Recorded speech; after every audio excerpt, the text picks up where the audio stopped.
amin'ny fanahinareo anie ny fahasoavan' Jesosy Kristy tompontsika. Amen. Alahady fa 17 Oktobra 2024. Alahady fa 3 ibanjinana ny lohahevitra miorena ao amin'ny tompo amin'ny fanasany. Alahady hitondrana am-bavaka ny Maseramamre FJKM. Ny liturjia amin'ny endriny 3 no ampiasaintsika.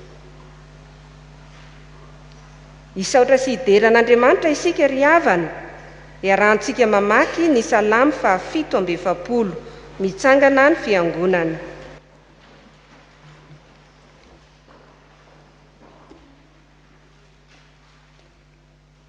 Vakina amin'ny anaran'i Jesosy.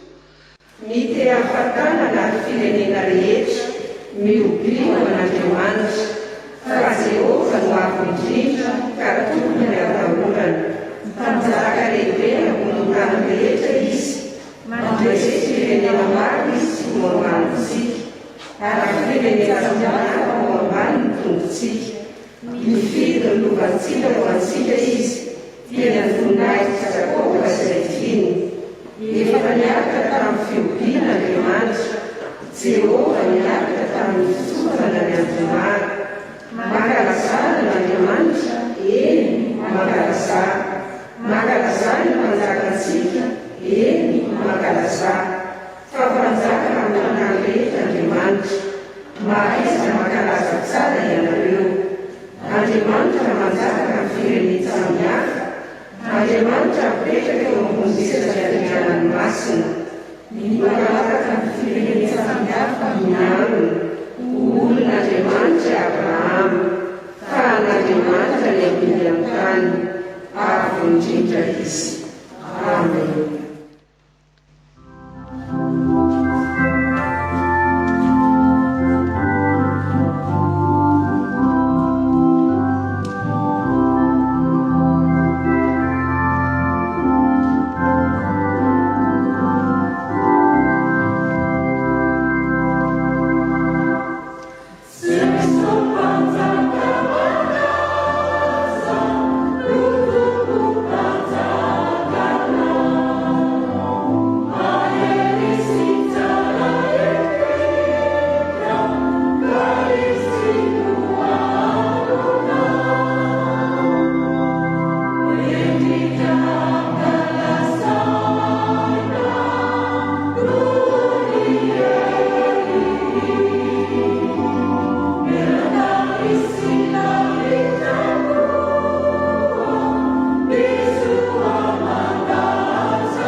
Hiombona amin'ny vavaka fisaorana sy fiderana isika.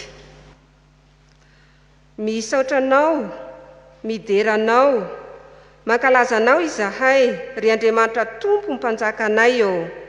Fa lehibe ianao ka mendrika ho deraina indrindra. Misaotranao izahay, nanome an' Jesosy Kristy zanakao namonjy anay. Koa indreto izahay, maniry ny fihinam-panahy, mangetaheta ny fisotro-panahy, te hivoko ny zavatsoa avy aminao. Aidino ny fanahinao, hanazavanay, hampahery, hitarika ary ampifantoka anay tanteraka aminao Andriamanitra rainay, sy Jesosy Kristy zanakao, izay tsahona sy ankalazaina ary omemboninahitra amin'ny taona rehetra. amin'ny anaran'i Jesoa. Amen. Mipetraka ny fiangonana.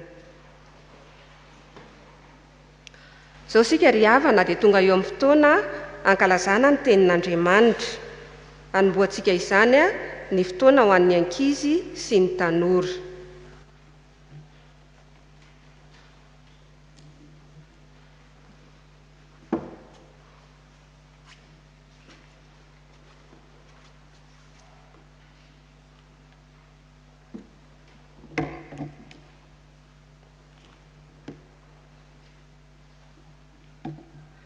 Tonga eo amin'ny fotoana 10 minitra ho an'ny ankizy sy ny tanora isika.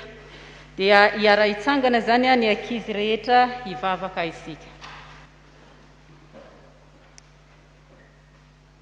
Jesosy Kristy Tompo tianay io. Tonga amin'izao fotoana izay hianaranay ny teninao zao izahay. Mangataka ny fanahinao hiasa mahery aty anatin'ny fonay. Ato anatin'izao 10 minitra ho an'ny ankizy izao. Mitenena ianao Tompo fa miaino anao izay mpanomponao. Amen. Mipetraka ny ankizy rehetra. Dia miarahaba antsika ankizy rehetra miombombavaka amin'izao fotoana izao sy manaraka izao 10 minitra ho an'ny ankizy sy ny tanora izao. Ny tenin'Andriamanitra izay omenantsika amin'izao fotoana izao rakizy dia hitantsika ao amin'ny Matio 12:20 ny 2. Vakintsika amin'ny anaran'i Jesoa. Ny fanjakan'ny lanitra dia tahaka ny mpanjaka izay nanao fanasana fampakaram-bady ho an'ny zanany lahy. Misy tantara anankiray izay niseho tamin'ny toerana anankiray tantaraina amintsika rakizy. Nisy mpanjaka anankiray nanao fety lehibe nataon'ilay mpanjaka.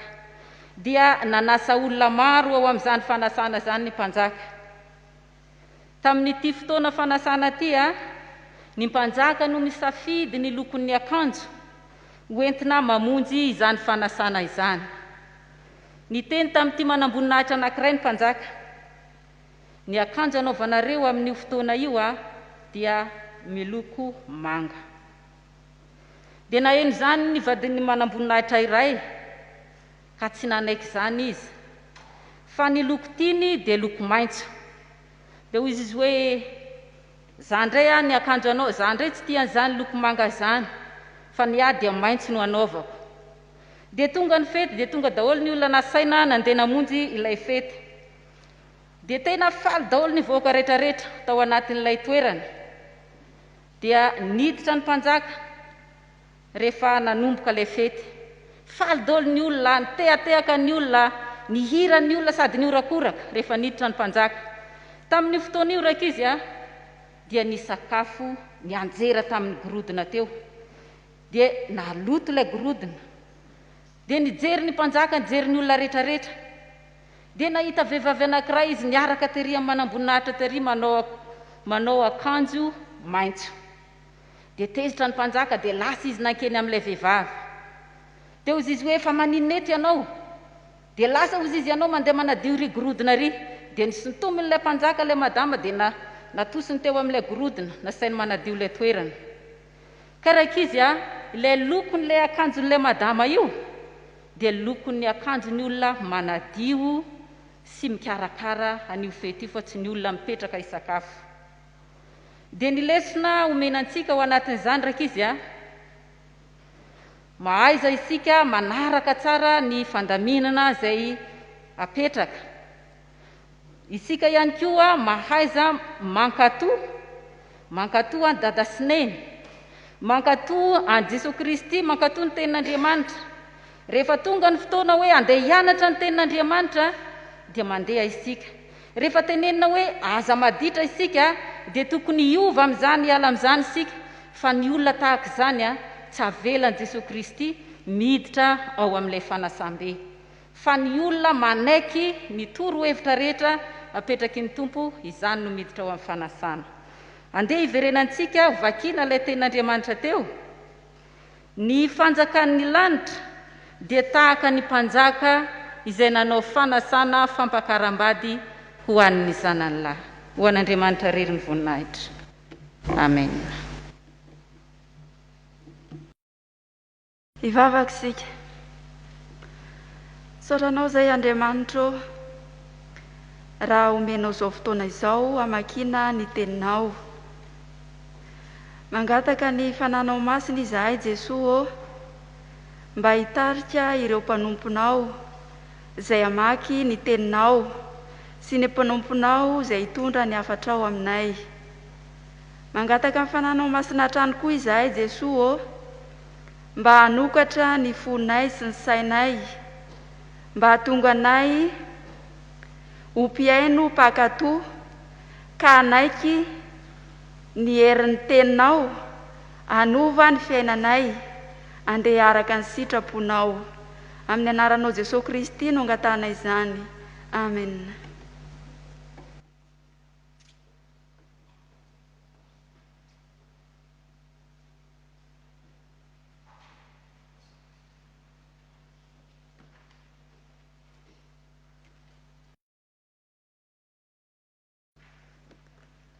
Tonga eo amin'ny fotoana makiana ny tenin'Andriamanitra isika ry havana. Izany dia ho hitantsika ao amin'ny Isaia 4:5.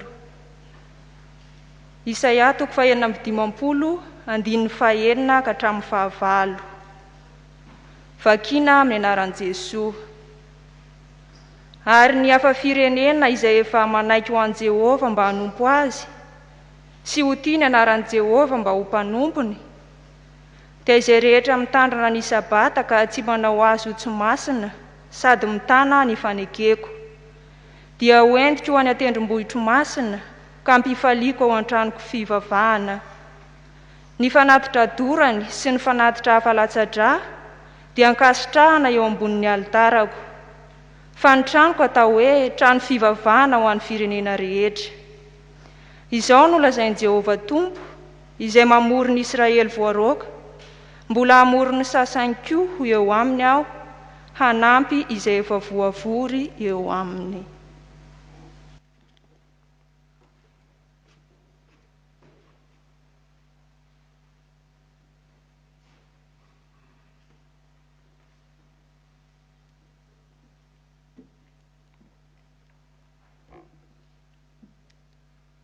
Filazantsara araka ny Matio 2:20, andininy 1 ka hatramin'ny 7.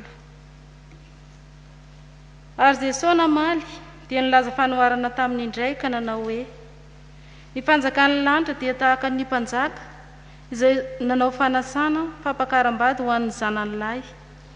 Ary izy naniraka ny mpanompony hiantso izay efa nasaina mba hakao amin'ny fampakaram-bady, fa tsy nety nakao amin'ny fa tsy nety ho avy ireo.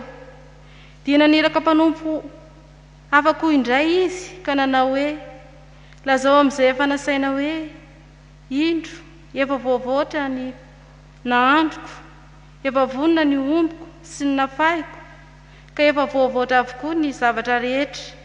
Koa makanesa aty amin'ny fampakaram-bady ianareo.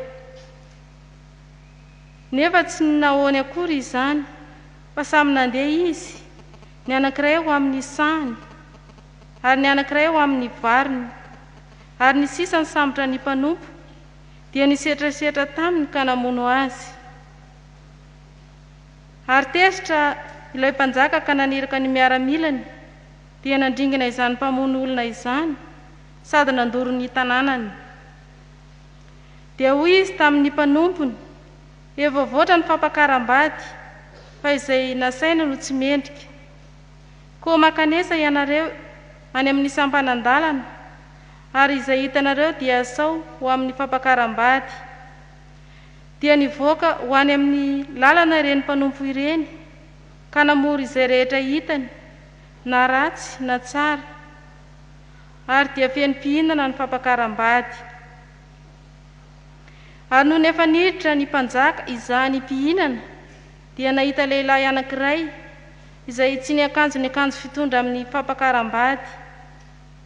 Dia hoy izy taminy: ry Sakaiza, nahoana no hidiranao eto nefa ianao tsy miakanjo ny akanjo fitondra amin'ny fampakaram-bady?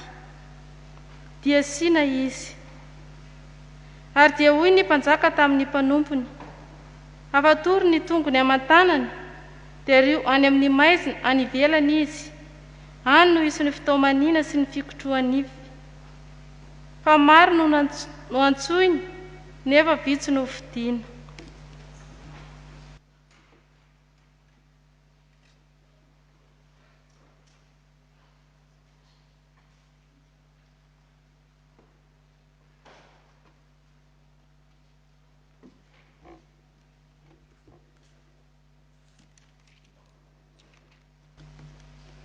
Apokalipsy toko 5 andininy 4 ka hatramin'ny andininy 10.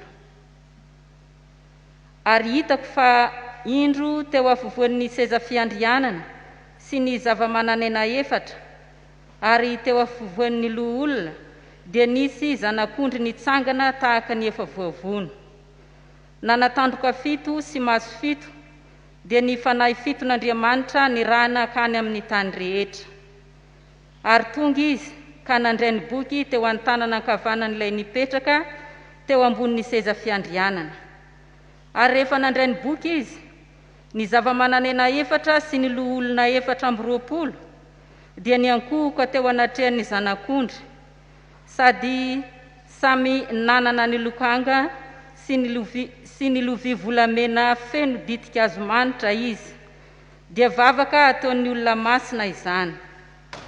Ary ny hira firam-baovao izy ka nanao hoe, ianao no mendrika haka ny boky sy amahany tombo-kaseny, fa voavono ianao, ary ny ranao no nanavotanao ho an'Andriamanitra, olona avy amin'ny foko-pirenena rehetra sy ny samihafa fiteny, sy ny olona ary ny firenena rehetra.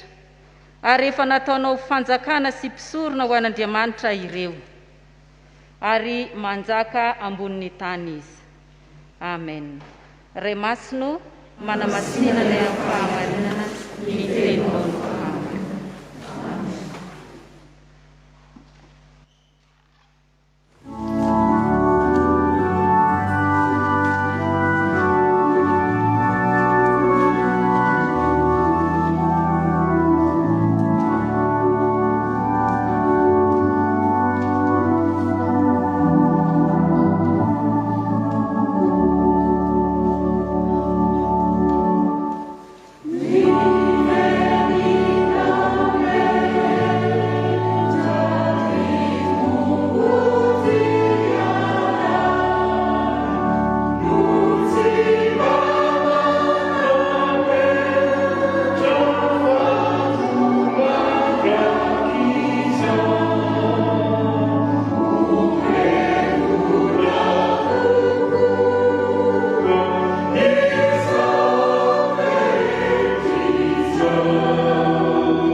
Afaka mipetraka ianareo ry havako.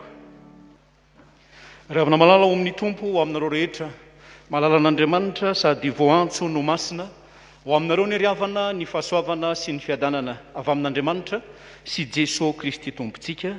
Amen. Dia miarabantsika rehetra riavana manjoy izao fampifampivavahana izao, indrindra amin'ny alalan'ireo tambajotra serasera ahafahantsika mifampitafa. Hiavaka ity alady manokana ity no izy hitondrantsika ambavaka any ireo fiombonam-bavaka ny masera ny mamire zany, ka dia miaraba manokana anareo masera ny mamire rehetra. Faharoa ity fotoanan'io ty no hitondrantsika ambavaka amin'ny ireo olona rehetra voafidy ho tompon'andraikitra eo anivon'ny mpiandraikitra foibe sy ny mpanatanteraka voafidy ho amin'izao synode fa 7-20 izao. Mengavy anareo ary havako hanokatra ny baibolinareo ho ao amin'ny filazantsara araka ny Matio ny toko 2:20. Matio toko 2:20 ny andininy voalohany ka hatramin'ny andininy 4:20 izay efa novakina tamintsika rehetra iteo. Ity soratra masina ity moa dia fanoarana nataon'i Jesoa. Hitantsika teo fa dia nanao tantara kely Jesoa mino aho fa tia tantara avokoa sika rehetra manjoy izao fampofavahana izao ka ny mampazava nyity tenin'Andriamanitra ity dia averina tantaraina. Averina tantaraina dia mazava tsara izy amin'izay fotoana izay. Kanefa mahavatana antsika rehefa amin'ny fotoana tahaka an'izao ny mibanjina lohahevitra izay ahafahantsika manorina ny fiainantsika eo amin'ny tompo. Andeha mba hifampatsihivantsika kely hoe ilay lohahevitra ibanjinantsika ny Jesosy mandritra ity volana oktobra ity raha sitraka reo rehetra ao anareo rehetra ny an-trano any hiaraka tsika amin'ny anaran'ny tompo manao hoe miorena ao amin'ny tompo amin'ny fanasany. Zany lohahevitra izany no iangatsika ry havana malala. Ka avy amin'izany no andeha hijerentsika fa hoe aoreno ao amin'ny tompo ny fiainanao satria nofidiny ianao na sainy manokana ianao. Azalavina ny fanasany.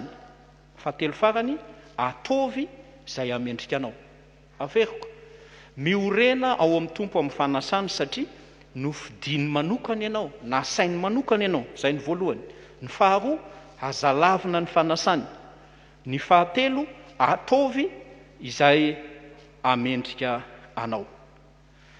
Ny tantara ry havana dia mitantara ny mpanjaka anankiray izay nanomana ny fanambadian'ny zanany lahy. Ny mpahay baiboly maro na ianareo izay manaraka izao fotoam-pivavahana izao dia efa maro aminareo no mahafantatra fa raha atao fanoharana izy dia ilay tompon'ny fanasana zany dia Andriamanitra ary ilay zanany lahy dia Jesosy. Io no manasa. Raha mamaky ny baiboly tsika dia zao nofinidiny ity mpanjaka ity reo olona nasainy voalohany, olona notsongainy, tsy ny rehetra akory tamin'ny voalohany fa olona nofidiny ihany. Jereo ange manomboka eo amin'ny andininy faharoa ka hatramin'ny andininy fahaefatra ny fitantarany Matio azy. Hoy izy hoe ny fanjakan'ny lanitra dia tahaka ny mpanjaka izay nanao fanasana fampakaram-bady ho an'ny zanany lahy ary izy naniraka ny mpanompo ny antso izay efa nasaina mba hakao amin'ny fampakaram-bady dia naniraka mpanompo hafa koa indray izy. Ny tiako asongadina ry havana malala dia zao ny matoanteny rehetra ampiasain'ny Matio amin'izao fitantarana izao dia mitodika amin'ny filazam-potoana lasa avokoa. Jereo tsara ny andinin'ny faharoa nanao fanasana izy. Ny andinin'ny fahatelo naniraka ny mpanompo ny antso izay efa nasaina izy.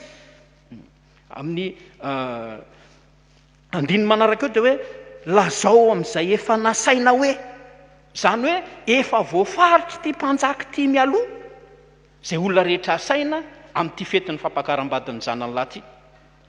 Raha mandinika tsara sika dia tantarain'ny Matio mazava mihitsy hoe fantany hatramin'ny adresiny. Tatato zany zavatra nambaran'i Jesosy moa izy. Fantany hatramin'ny tanàna misy azy. Satria rehefa tsy tonga ireo olona nasainy ireo dia voasoratra eto hoe nandringana izany mpamolon'olona izany sady nandoro ny tanànany. Hita tsara mihitsy hoe antsy mipetraka le namono an'ilay iraka nda nadoro ny tanànany. Fantatry ilay mpanjaka avokoa ny olona nasainy. Hitany hatramin'ny adresiny azy. Mazava ho azy arak'izany fa efa vonona daholo koa zany izay rehetra enti-manana ny fandraisam-bahiny. Zany hoe efa ela no voahomana ny fanasana. Ka tsy tampoka velively amin'ireto olona izay efa nofatenana manokana, notsongaina manokana ny fanasana. Tsy zany. Nampalahelo nefa tsy tonga izy ireo na dia efa nahazo fanasana miloha azy. Hoy ny andinin'ny fahadimy hoe nefa tsy nahoany akory zany fa samy lasa nandeha izy ny anankiray ho any amin'ny sahany, ny anankiray ho any amin'ny varony, ary ny sisa ny sambotra ny mpanompony dia nisetrasetra taminy ka namono azy. Hoy tany am-piandohana hoe reo mpahay baiboly maro dia milaza fa ny mpanasa dia Andriamanitra, ilay zanakalahy dia Jesosy, ireo olona nasaina dia ny firenen'ny Israely. Tsy tampoka tamin'izy ireo velively ny amin'izay fahatongavan'i Jesosy, ny amin'izay nisiny Jesosy tetỳ ambonin'ny tany. Efa nambaran'ireo mpaminany hatramin'ny elo zany ravana fa tsy ny raharahin'ny zanak'Israely. Ny Isaia fahinana amby 50 ny andinin'ny fahavalo izay nivakitsika teo azy mbola manamafy fa izao ny voasoratra ao amin'ny andinin'ny fahavalo hoe izao ny lazain'i Jehovah Tompo izay namory ny Israely voaroka, mbola hamory ny sasany koa ho eo aminy hanampy izay efa voavory eo aminy. Zany teny voasoratra zany efa 500 taona talohan'izao tantara mitranga tantarain'ny Matio zao. Fa tsika kehitrinyko tsy afa miala amin'izany tsarovy fa efa nasainy Jesosy ianao tsy voandroany akory zany. Maro amintsika manaraka izao fampompivavahana izao no efa elany nandray ny fanasana tany amin'i Jesosy Kristy, ary apatsiahivina amin'izao loha hevitra irantsika rehetra mandinika mandritra ny volana oktobra izao. Tamin'ny voalohany ty tantara ty tsy ny olona rehetra ny nasaina fa olona nofidiana tahaka atsika rehetra manodidina anao ao ane jereo ange mpandray fanasan'ny tompo avokoa ve nareo rehetra, fa misy olona tsy natsony Jesosy amin'izany toerana izany gavana. Miara-manao manokana raha toa ianao ka efa nomeny Jesosy an'izany fanasana izany, fa ianao dia isan'ny nasainy. Tsy tampoka aminao ny fanasan'i Jesosy raha ho avy indray izy indrindra saingy izao namaly ny fanasan'i Jesosy ve ianao. Raha ny fampiarana fotsiny amin'ny fiainantsika isan'andro, impiry ny manao fanasan'ny tompo ao am-piangonanareo, firy taona zay ny nandraisana anao mpandray fanasan'ny tompo, dia impiry ianao ny tonga ary impiry ianao ny tsy tonga, ary tsaroanao ve fa isaky ny tsy tonga ianao dia masiso ao zany ny anjaranao, isaky ny tsy tonga ianao dia malahelo ny tompon'ny fanasana. Inona ny antony tsy nahatonga anao? Tsy afaka namana mary teny tsika ravana satria tsy vo izao akory le fanasana, efa ela le fanasana ary fantatrao le fanasana. Variana any amin'ny sahanao ve ianao, sanakany amin'ny varotra ao ve ianao? Za kosa aloha mino fa atsika rehetra zao manaraka izao fampompivavahana izao tsy nisy le misetrasetra tamin'ilay olona nanatitra n'ilay taratasy fanasana. Mampahery anao ary avako, apatsihivina aminao indray fa nofidiany Jesosy manokana ianao, nasainy Jesosy manokana ianao, valio ny fanasana. Ny zavatra nitranga manko avako hidirantsika amin'ny tapany faharoa eto amin'ity fanoharana nataon'i Jesosy ity dia zao: tsy tonga ary olona nasaina. Tsy tonga ny olona nasaina, ka izany no hanentanana antsika rehetrarehetra hoe aza lavina ny fanasana. Aoreno ao amin'i Jesosy amin'ny fanasan'ny tompo ny fiainanao, ka aza lavina ny fanasana. Ny zavatra nitranga eto, rehefa tsy tonga ny vahiny nasaina, tsy hoe kivy akory le mpanasa, tsy kivy ny tompon'ny fanasana, fa voamaika aza no amafisiny kokoa ilay fanasana.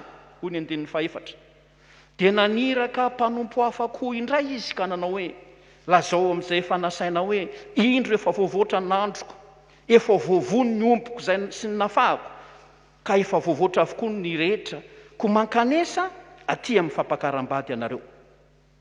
Nasainy nambara tamin'ireo olona nasainy fa ny sahirana izy nanao izay mety angeny tompon'ilay fanasana, nanomana an'ilay fanasana, fa maninona reo ny tsy tonga. Zany hoe raha amin'izao andro iainantsika izao zany nandefa invitation faharoa izy, ary rehefa nalefa ilay invitation faharoa, tsy invitation invitation fotsiny, fa nisoratana atao amin'ny invitation menu, izao aby angeny sakafo e, fa tongavinareo. Raha ny tantara eto dia naverina fanroa tamin'ny fomba fiteny hafa lay fanasana. Fa inona ny zavatra nitranga? Tsy mbola tonga ihany ireo izay nasaina. Tsy mahafaty antoka ny mpanasa akory, tsy fahatongavanao, aza miavonavokevitra, fa tsy maty antoka akory ny mpanasa Jesosy Kristy, na tsy ho avy azy ianao, fa fitiavany anao ane ny anasany ianao e. Fantatrao ve zany? Efa nomaniny meloa ange izay homaniny ho anao, fiainana mandrakizay, fiadanana, fifaliana. Saingy nataonao aiza zany? Renao ve zany? Jesosy mamerina miantso anao indray. Raha tahiny ka efa elaela ianao tsy tonga niara-ny sakafo taminy. Aza mieritreritra hoe maty antoka ny tompo raha tsy tonga, fa mahita hinana ny fanasana foana Jesosy, fa mbola mety efa aminao ny antsony. Fa tsy ny olona rehetra ny nasaina averina ihany. Hoy ny Apokalipsy 7:20 hoe soaty sambatra zay nantsona ao amin'ny fanasana amin'ny fampakaram-badiny zanak'ondry tandrindo amin'izany fanasan-dehibe zany angeny anasain'i Jesosy anao ankehitriny tombonao anao zany fahasoavanao anao zany azalavina ny fanasana. Farany havana rehefa mafisofina sy mafiatoka ireto nasaina manokana ireto dia naniraka ny mpanompony indray ilay mpanasa ndana tsoa daholo izay hitanareo any an-dalana rehetrarehetrany hiditra ty amin'ny fanasana. Ary ny zavatra nitranga dia feno tao amin'ny toerana nisy ilay lanonana, feno. Rehefa nantsona avokoa ny olona rehetra, saingy izao nisy olona tsy mendrika tao. Izay ny fahatelo, aoreno ao amin'ny fanasan'ny tompo ny fiainanao ka manova izay mahamendrika. Tsy mazava amintsika ny fizotry ny tantara, fa misy zavatra mampikorotan-tsaina ihany ny fitantarany Matio azy raha ny tantara izay nambaran'i Jesosy. Ny zavatra nitranga mantsy dia izao, atsoy daholo izay olona hitanareo any, na izy na izy, ho aty amin'ilay fanasana. Kinandro nefa tonga tao amin'ny fanasana. Dia rehefa tonga tao ilay tompon'ny fanasana dia nahita olona anankiray hoe ary nahoana ianao toa tsy manao akanjo mendrika ny fanasana, fa ngaha moa ireo olona ireo nasaina miloa, ireo ilay nasaina tampoka. Tahaka izany ilay tantara raha tsy mahafantatra ny fari-toejavatra mamaritra ny filazantsara isika. Amintsika amin'izao rehefa mamonjy mariazy, mamonjy fanasana dia zao ny thème almoa mahazatra antsika rehetra azafady. Tena marina ilay tantara kely nataon'ny anabavintsika tao anatin'ny fotoana natokana ho an'ny ankizy sy ny tanora teo. Amin'izao rehefa misy manasy ianao dia tsika ilay asaina ny sahiran-kevitra hoe ina reny akanjo anaovako hoe ina reny ny kiraro anaovako hoe. Fa tamin'izany fotoana ny mpanasa no miantoka ny akanjon'ny olona asaina. Ary izay mampanjaka azy mpanjaka manan-katao zany, matoa afaka mizara akanjo ho an'ny olona rehetra teny an-dalana rehetra teny.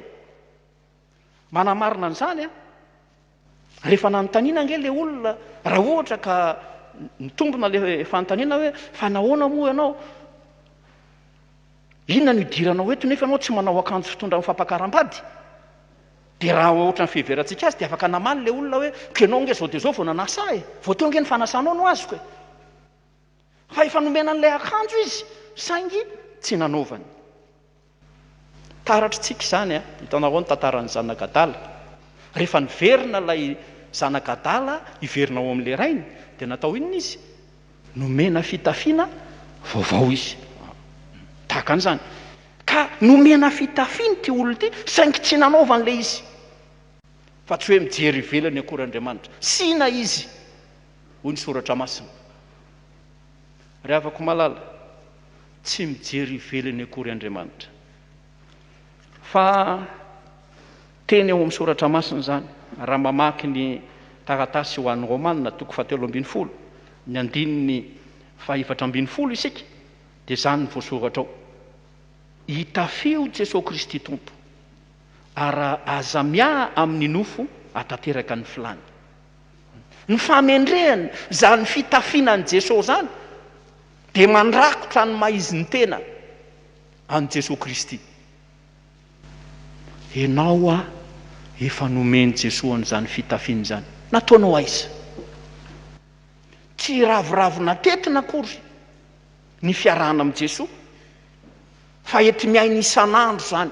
Ka ho avy tampoka ilay fanasana satria misy nasaina manokana tsy tonga dia antsony ianao. Anaovanao ve ilay fitafiana? Sanajanonao aiza?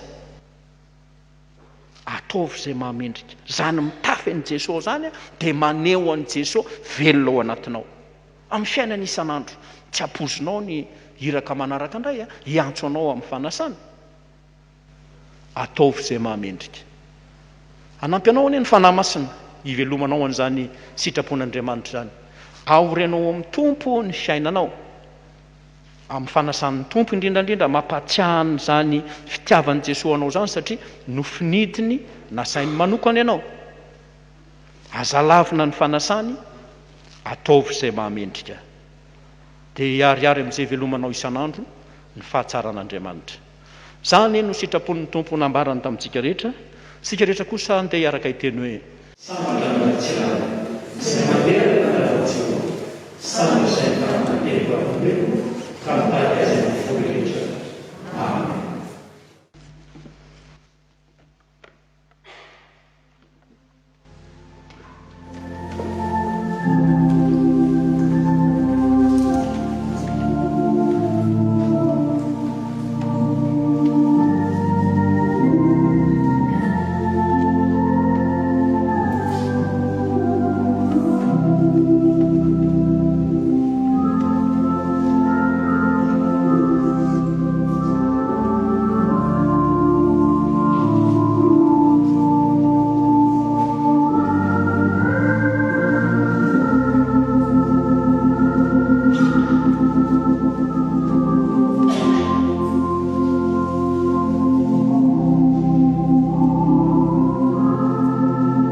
norenesitsika teo ry havana ny sitrapon'Andriamanitra. Iza amintsika no sahana mari-tena ka hiambo fa havita izany rehefa nandreza ny sitrapony izany, satria malemy isika andeha andohatratra hanondrika ny lohantsika angataka niry avy amin'Andriamanitra afahantsika mivelona izany sitrapony izany. Hivavaka isika ry havako. Misaotra anao zay Jesoa fa no amafisinao teo indray, fa ny fidinao manokana izay. Tsy ny olona rehetra ny nareza ny teninao zany. Zahay dia isan'ny nandre tamin'ity androany ity. Fa raha manorina ny fiainanay ao aminao zahay, indrindra efa sitraka ao no nanorina ny fanasan'ny tompo hanampy anay hivelona an'izany isan'andro, dia fantatray fa nofinidinao manokana izay, nasainao manokana izay. Kanefa impiry moa zahay no niodina, tsy nahatsiaro akory, fa nasainao ange zahay, mahatonga asainao dia avanao akaiky, tianao. Kanefa inona nataonay taminao? Fony zay Jesoa. Ampianariko zay amin'izao sisa izao, hanao zava-dehibe ny amin'izay fanandraisanay ny fanasana imbonanay amin'ny fanasan'ny tompo, satria mampatanjaka anay raha teo zany. Dia tsy zahay rehetra izao no handany fanasanao, nefa na dia manaiky ny fanasanao aza dia mitaky fandinihan-tena koa zany. Iray latabatra aminao, aza velanao anamelo teny zay hoe tsy mendrika izahay, ka tsy tokony iray latabatra amin'ilay tompony tompo sy mpanjakany mpanjaka, fa zay mba hiezaka azonay atao. Hoentinay hamarinanao dia ho fantatray fa ny fiombonanay latabatra aminao aza ny vao maika hanome hery anay, hioaranay ny fahalemenay rehetra. Misaotra tompo. Matoa zay tsy hatateraka izany sitraponao zany, dia makasitraka ota ihany koa zay. Aty amponay, tsy tanteraka ny asanay. Zay rehetrarehetra reto samy manana zay heverinay fa anton'izany rehetra zany. Fa namasonao ampio zay hivavaka. Jesoa enoy ny vavakay, tonononay any amponay tsirairay avy any.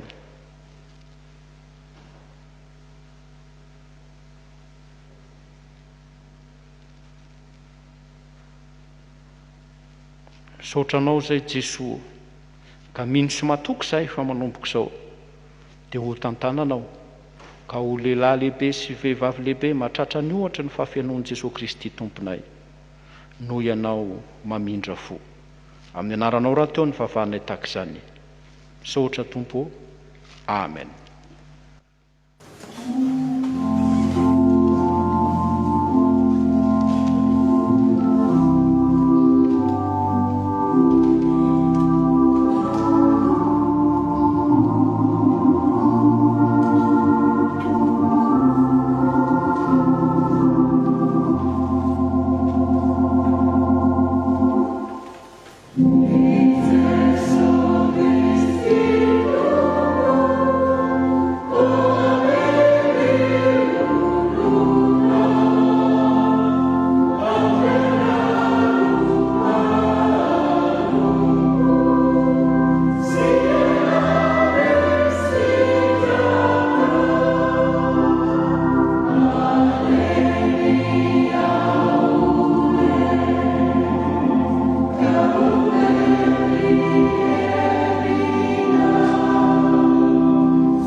Antsika izay nibebaka marina ry havana mitsangana andray ny teny famelan-keloka tolotr'Andriamanitra ho antsika.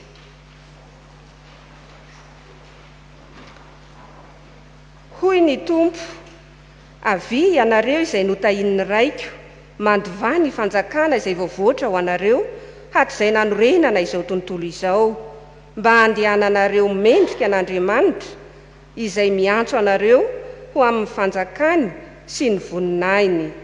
Sambatra ny olona izay voavela ny helony sy voasarona ny fahotany. Sambatra ny olona izay jifain'ny Jehova heloka ary tsy misy fitaka ny fanahiny. Amen.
Ny olona nandray tsara ny teny ka voavela heloka ry havana dia say manambara ny finoany.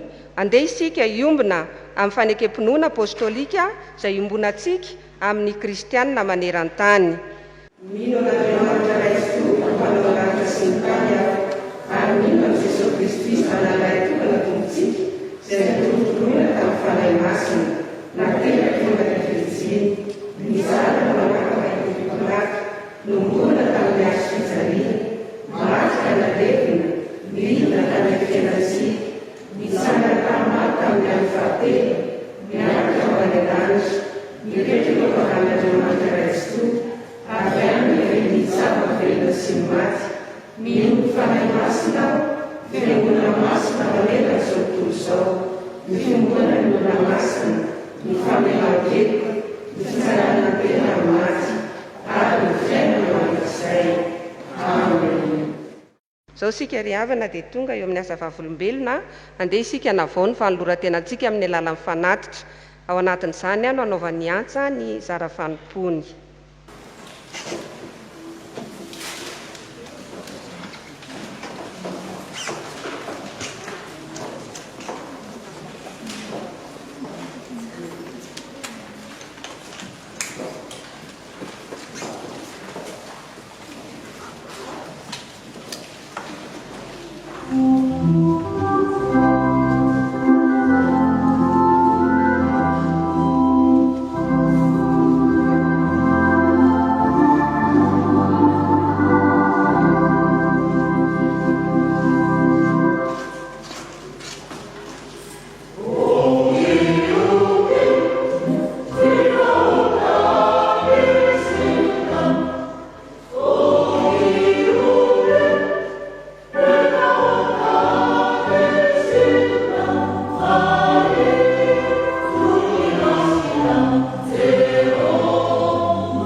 tanteraka ny fiangonana.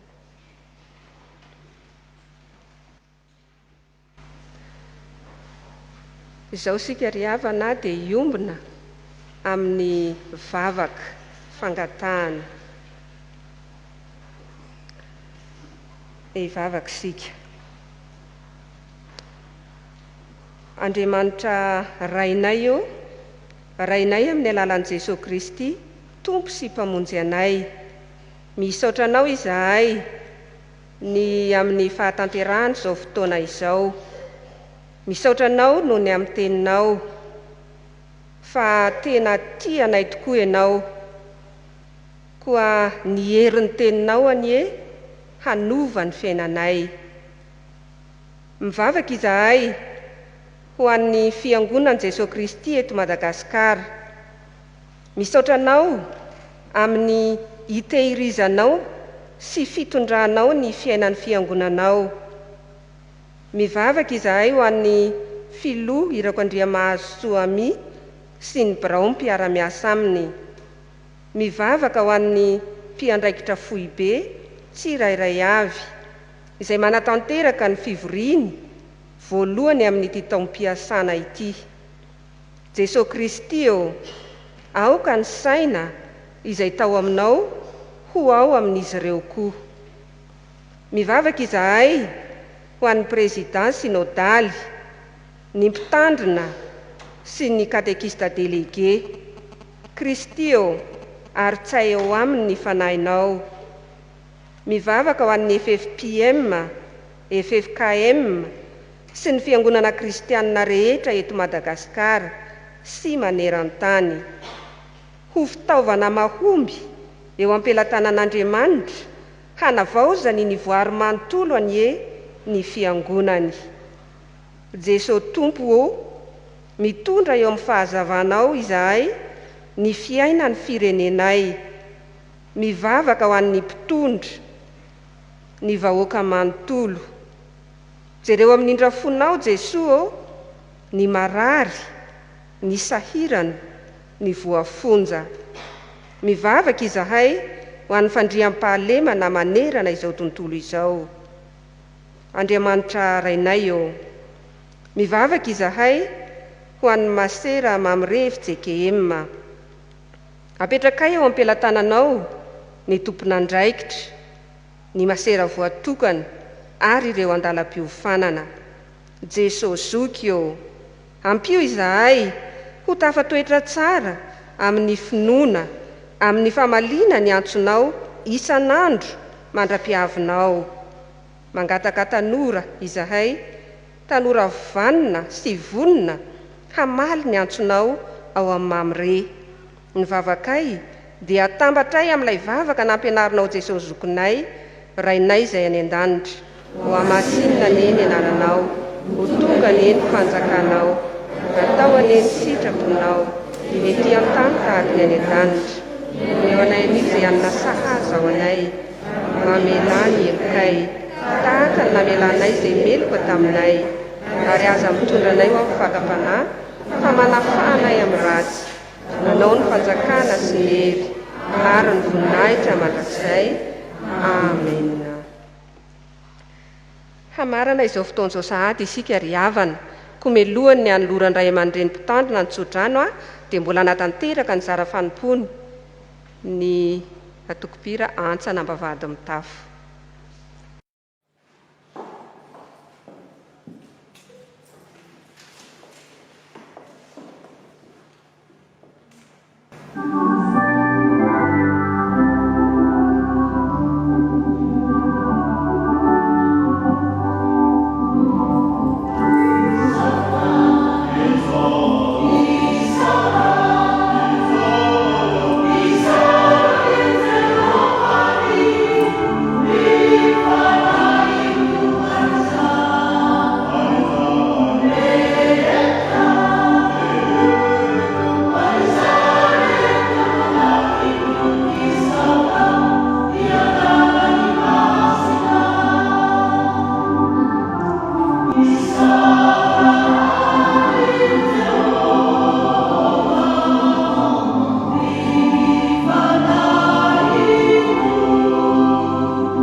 isaorantsika ravana ny tompo namangy antsika tamin'ny alalan'izao fotoana ny ombonantsika rehetra izao.